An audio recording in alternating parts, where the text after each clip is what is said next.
વાલા મુક્તો હૈયાના હેતથી જય સ્વામિનારાયણ. પૂજ્ય હરિસ્વરૂપ સ્વામી એ સ્વામિનારાયણ સંપ્રદાયનું અલૌકિક ઘરેણું હતા. પૂજ્ય હરિસ્વરૂપ સ્વામી એટલે વર્તમાન કાળના વાત્સલ્ય મૂર્તિ પુરાણી ઘનશ્યામજીવન સ્વામી કે ગુરુકુળ પરિવારમાં પૂજ્ય જોગી સ્વામી, પછી આપણે બીજા એવા વાત્સલ્ય મૂર્તિ અને જોગી સ્વામી ગણવા હોય તો ગણી શકાય એવા સાધુતાની મૂર્તિ સમાન મહાન સંત હતા. નિષ્કુળાનંદ સ્વામીએ ભક્ત ચિંતામણીમાં લખ્યું કે સદગુણના સિંધુ ગંભીર ધીર સ્થિર મતિ અતિશય ધીર માન અભિમાન નહીં લેશ એવા સંતને નામું હું શીશ.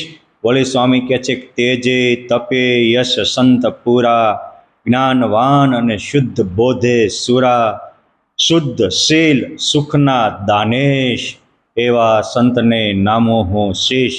એ હજારોને સુખના દેનારા હતા, શીલ અને શાંતિના પ્રદાન કરનારા હતા. અરે જેના વિકારે પવનના વાયરે વિકાર વિરમી જાય એવા સંત હતા. હું પ્રથમવાર પરમ પૂજ્ય સદગુરુ શ્રી હરિસ્વરૂપદાસજી સ્વામીને મેં કહ્યું એમ 2022માં ભાદરવા સુધી દશમને સોમવારે પૂજ્ય અમૃત સ્વામીને હારે લઈને ગયેલો. એક મારા જીવનની જાણે કે પરમાત્મા સાથે ગોષ્ઠી કરતા હોય એવી દિવ્ય અલૌકિક એક ગોષ્ઠી અમારી રહી. ભાવથી મને સ્વામીશ્રી ભેટ્યા અને એ વખતે મારી સાથે પૂજ્ય અમૃત સ્વામી હતા. અમૃત સ્વામીને પણ સ્વામી ભાવથી ભેટ્યા. મારે 2 દિવસ પહેલાં પૂજ્ય અમૃત સ્વામી સાથે વાત થઈ તો સહજ વાત કરતાં કરતાં એ અતિ ગદગદિત થઈ ગયા. પછી મને કે સ્વામી શું કહું કે જે દિવસે અમે તમારી સાથે આવ્યા ત્યારે તમને તો કે અલૌકિક ફિલિંગને અનુભવ થયો જ હતો, પરંતુ આ સ્વામીશ્રી જેવા સંતના ચરણમાં જેટલા વંદન કરીએ એટલા ઓછા છે. મેં કહ્યું તમને શું ફિલિંગ થઈ? તો કે સ્વામીએ અમને જ્યારે તમારી હારે આવ્યો અને ભાવથી ભેટ્યા અને કીધું આ સંતની સાથે રહેજો, ત્યારથી મને 10-12 દિવસ સુધી આપણે ગ્રંથોમાં બ્રહ્મરૂપ થવાની કે બ્રહ્મરૂપનું કેવું વર્તન હોય વાતો તો લખી છે, પરંતુ મારા દેહ ભાવ ભૂલાઈ ગયો, વિકાર વિરમી ગયા. એકદમ દિવ્ય પરમાનંદ ને બ્રહ્માનંદનો મને 10-12 દિવસ અનુભવ રહ્યો. પછી નાના સંત એટલે પરિસ્થિતિવશ એને બિચારા ઉપર પ્રેશર લાવવામાં આવ્યું અને મારી સાથે સંબંધ ઓછા રાખે એવું ટોર્ચરિંગ કરવામાં આવ્યું. એટલે કે સ્વામી ત્યારે મને થોડુંક અંતરમાં ક્ષોભ થયો, પરંતુ ત્યાં સુધી એ દિવ્ય આનંદ અખંડ લહેરાતો રહ્યો. અને પછી પાછું કે તમે જ્યારે પરમહંસ ગાથા 4થો ભાગ વિમોચિત કર્યો અને એના સમર્પણ વખતે ગુરુ પૂનમ પછી 2024માં તમારી સાથે હું ફરીવાર પૂજ્ય હરિસ્વરૂપ સ્વામી પાસે આવ્યો. એ વખતે મેં વિરસદવાળા જ્ઞાનજીવન સ્વામીની પુસ્તિકા લખી હતી. આ ગ્રંથ સ્વામીને અર્પણ કર્યો. સ્વામી બહુ રાજી થયા અને પાછા સ્વામી મને ભેટ્યા ત્યારે પણ મને આવો અલૌકિક અનુભવ થયો હતો.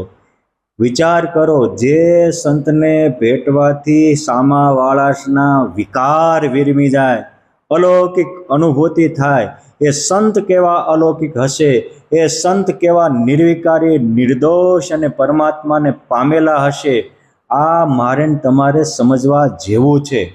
એક એક સંતના અમુક ભક્તોના અનુભવ બધા તો હું કહી શકતો નથી, પરંતુ મારે આજે જ દામનગરથી પૂજ્ય આનંદ સ્વામી જે એચજીપી ગુરુકુળમાં જ ભણેલા અને એમનો ફોન હતો, એ પોતાની મેં સ્વામી વિશે જે મારા વિભાવનાઓ રજૂ કરી એ સાંભળીને મને કહેતા હતા કે સ્વામી મારી પોતાની અનુભૂતિ કહું. મેં કીધું કોને? તો કે ગઢપુરમાં જ્યારે વચનામૃત દ્વિશતાબ્દી મહોત્સવ ઉજવાયો એની પત્રિકા માટે નાહિયરવાળા પૂજ્ય પુરાણી કેશવ સ્વામી અને આ દામનગર ગુરુકુળના શાસ્ત્રી આનંદ સ્વામી અમે બંને અમદાવાદ ગયા હતા. ત્યારે અમારા ઉતારા મેમનગર ગુરુકુળમાં જ હતા. તો અમારે ત્યાં પત્રિકાનું કામ હતું, બીજા પણ મહોત્સવને લક્ષીને નાના મોટા કામ હોય. તો અમે રાત્રે ક્યારેક 8 વાગ્યે પહોંચીએ, 8:30 પહોંચીએ, 9 વાગ્યે આવીએ. તો અમે રાત્રે 8 કે 9 વાગ્યે આવીએ ત્યારે પણ સ્વામી એમના સેવક વર્ણી સ્વામીને કહી રાખેલું સંતો આવે ત્યારે કહેજો. પછી અમને પીરસવા આવે. અને આવું 3-4 દિવસ થયું. પછી અમે એકવાર કે નાના વર્ણી સ્વામી સ્વામીના સેવક હતા એને પૂછ્યું કે સ્વામી ડેઈલી આવી રીતે 9 વાગે આવે? તો કે ના, સ્વામીનો નિયમ એવો છે કે સંધ્યા આરતી થાય પછી સ્વામીને જે થોડું જમવું હોય એ જમી લે. બાકી સ્વામીને જમવાનું થોડું, મેં એ પણ અનુભવેલું કે પૂજ્ય સ્વામી સંતો ગયા હોય તો પહેલાં પીરસી અને પછી જમી લે અને થોડુંક જ જમીને પાછા ઊભા થઈને પાછા છે ફરી હોત પીરસવા આવે. પોતે નિર્વિકારીને લઘુ આહાર એ આપણને એના જીવનમાં પ્રેક્ટિકલ દેખાતો હતો. એટલે કે તમને સ્પેશિયલ પીરસવા આવે છે. પછી બીજે દિવસે પીરસવા આવ્યા ત્યારે અમે કહ્યું કે સ્વામી અમારે તો કામે આવ્યા છીએ. કે પણ હું તમને સાધુ જ માત્ર નથી જાણતો, તમે ગોપીનાથજી મહારાજનું કામ કરવા આવ્યા છો અને મહારાજના ગઢપુર ધામના સંતો છો. અને એટલે હું તમને પીરસતો હોઉં કે મોઢામાં કોળિયા દેતો હોઉં તો મને એવું થાય કે હું મારા નાવલિયા નાથ હરિકૃષ્ણ મહારાજ ગોપીનાથજી મહારાજને જમાડું છું, આવી ફિલિંગ થાય છે. એમના હૃદયમાં વાસ્તવિક ભગવાનનો મહિમા હતો એટલે એ ભગવાનના સંબંધે બધા સંતોને આટલો પ્રેમ. રાત્રે 9 વાગ્યે 9:30 વાગ્યે આવી પીરસી જમી શકતા હતા. યાદ રાખજો, જેને નીચેના ભગવાનના ભક્તનો મહિમા નથી એને ભગવાનનો જ મહિમામાં ખામી છે. બાકી ભગવાનનો મહિમા હોય તો આધારાનંદ સ્વામી એમાં સાક્ષી પૂરે કે સ્વામી નારાયણ લેવત નામા તાકો માનું અક્ષરધામા. એ સ્વામિનારાયણનું નામ લેતા એ બધા એને અક્ષરધામ રૂપ મનાય, એની સેવા એને પરમાત્માની સેવા મનાય. આ પૂજ્ય હરિસ્વરૂપ સ્વામી નાના સાધુને પણ આવી રીતે પીરસતા હતા. પછી કે અમે નક્કી કર્યું કે આપણે હવે સાંજે ટાઈમે પહોંચી જવું. એટલે કે અમે સંધ્યા આરતીમાં પહોંચી જઈએ અને આરતી પછી તરત જ જમવા બેઠા. તો અમે બીજી 5મે દિવસે જમવા બેઠા ત્યારે સ્વામી અમને હાટા પીરસવા આવ્યા. એટલે મેં કીધું કે સ્વામી મને હાટા ન આપો તો સારું. એટલે સ્વામી બહુ રાજી થયા. આનંદ સ્વામી કે મને એવું કહ્યું કે હાટો તો મેંદાનો કહેવાય અને મેંદાનું જેટલું ન ખાવ એટલું સ્વાસ્થ્ય સારું રહે. કે મને હાટાની બહુ રુચિ હતી એટલે મેં તેથી ના પાડી હતી. પરંતુ મને એમ થયું સ્વામીને આપણે હાટા ન ખાવી એ ન ગમે, ન ખાવી તો બહુ રાજી થાય. તે દિવસથી મેં સંકલ્પ કર્યો હાટા ન ખાવા. એ સ્વામીના વચને મેં સંકલ્પ કર્યો. આજે 3.5-4 વર્ષ જેવું થવા આવ્યું, હજી મને ક્યારે ખાટા ખાવાનો સંકલ્પ નથી થયો.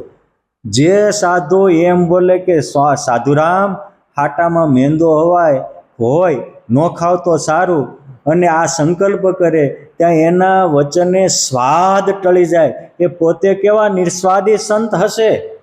માટે આવા સંતને જેટલા ગુણ ગાઈએ એટલા ઓછા છે. સ્વામીએ લખ્યું ને કે તેજે તપે યશે સંત પૂરા જ્ઞાનવાન શુદ્ધ બોધે સુરા શુભ શીલ અને સુખના દાનેશ. આ કેવું સુખ! એને રસાસ્વાદનું દુઃખ ટળી ગયું અને પરમાત્માનું સુખ ચાલુ થયું. અમૃત સ્વામીને બ્રહ્માનંદને પરમાનંદના સુખના ધોધ ચાલુ કરાવી દીધા. આ પૂજ્ય હરિસ્વરૂપ સ્વામીને આપણે જેટલું કહીએ એટલું ઓછું છે. આવા સંતના ગુણો મારામાં તમારામાં આવે એવી ભગવાનને પ્રાર્થના.